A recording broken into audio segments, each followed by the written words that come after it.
আমরা মানিকগঞ্জের মানুষ পিঠা খাইতেও পছন্দ করি, পিঠা খাওয়াইতেও পছন্দ করি। মেহমান আসলে আমরা পোলাও মাংস রাইন্দা বইসা থাকি না, আমরা পিঠা বানাইয়া কষ্ট করে খাওয়াই। ব্যাপারটা বুঝতে হইব যে আমরা মানিকগঞ্জের মানুষ। সো হ্যালো এভরিওয়ান, আসসালামু আলাইকুম। আজকে হাজির হলাম নতুন আরেকটি ভিডিও নিয়ে। আজকে আমি বানাবো ভাপা পিঠা। কার এলাকায় কোন গ্রামে এই পিঠাকে কি পিঠা বলে অবশ্যই কিন্তু কমেন্টে জানিয়ে যাবেন। এখানে আমি প্রথমে গুড় কেটে নিয়েছি। এই গুড়গুলো কিন্তু খাঁটি খেজুরের গুড়। আপনারা অবশ্য বলতেই পারেন যে এখনো শীত আসলো না, খাঁটি খেজুরের গুড় কোথায় পেলেন? হ্যাঁ বন্ধুরা, এই গুড়গুলো আমি ফ্রিজে রেখেছিলাম। শীত আসতে না আসতে আমার মন চাইলো গরম গরম ভাপা পিঠা খাইতে, তাই তো চলে আসলাম গরম গরম ভাপা পিঠা বানানোর জন্য। এখানে আমি প্রথমে সবকিছুই রেডি করে নিয়েছি। এরপর চালের গুঁড়া একটু পানি দিয়ে হালকা লবণ দিয়ে ছেনে নিয়ে তারপরে সাজিয়ে দিয়ে চেলে নিয়েছি। এরপর দেখেন সুজির মতো ছোট ছোট দানা হয়েছে। তারপর আমি এগুলো একে একে তৈরি করে নেব। ভাপা পিঠা একটু বেশি গুড়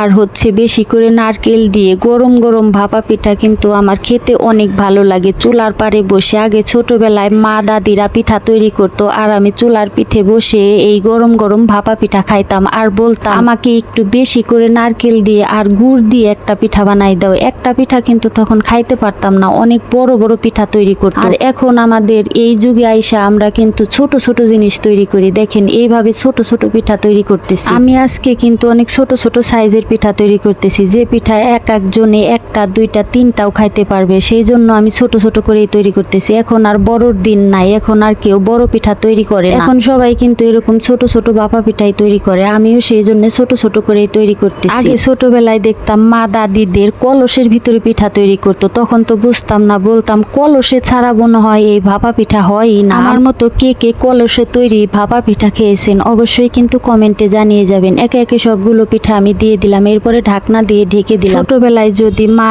দাদিদের পিঠা বানাতে দেখতাম তাহলে বলতাম তাড়াতাড়ি পিঠা বানাও, তাড়াতাড়ি পিঠা বানাও, আমি খাবো। আর এখন দেখেন, আর এখন পিঠা তৈরি করে তারপরে খেতে হয়, কিন্তু তৈরি করার মাঝে কিন্তু অন্যরকম একটা শান্তি লাগে। তৈরি করে সবাইকে খাওয়াতে পারাটাও কিন্তু অনেক ভালো লাগে, অনেক শান্তি লাগে। আগে তো ছিলাম কারো বাড়ির মেয়ে, এখন হয়েছি কারো বাড়ির বউ, তারপরে হলাম কারো মা। মেয়েদের জীবনটা এরকম, প্রথমে কারো মেয়ে, তারপরে কারো বৌমা, তারপরে কারো মা, তারপরে শাশুড়ি, নানি, দাদি, কত কিছু, তাই না? কথা বলতে বলতে দেখেন আমার সবগুলো পিঠা হয়ে গেছে। পিঠাগুলো খাইতে মাশাআল্লাহ অনেক মজা হয়েছে। পিঠাগুলো দেখেন কত সুন্দর দেখা যাচ্ছে মাশাআল্লাহ। বন্ধুরা, ভিডিওটি যদি ভালো লেগে থাকে তাহলে অবশ্যই লাইক কমেন্ট শেয়ার করে দিবেন, এবং কথায় যদি কোনো ভুল ত্রুটি হয়ে থাকে ক্ষমার দৃষ্টিতে দেখবেন। সবাই ভালো থাকবেন, সুস্থ থাকবেন। আজ এই পর্যন্তই, আল্লাহ হাফেজ।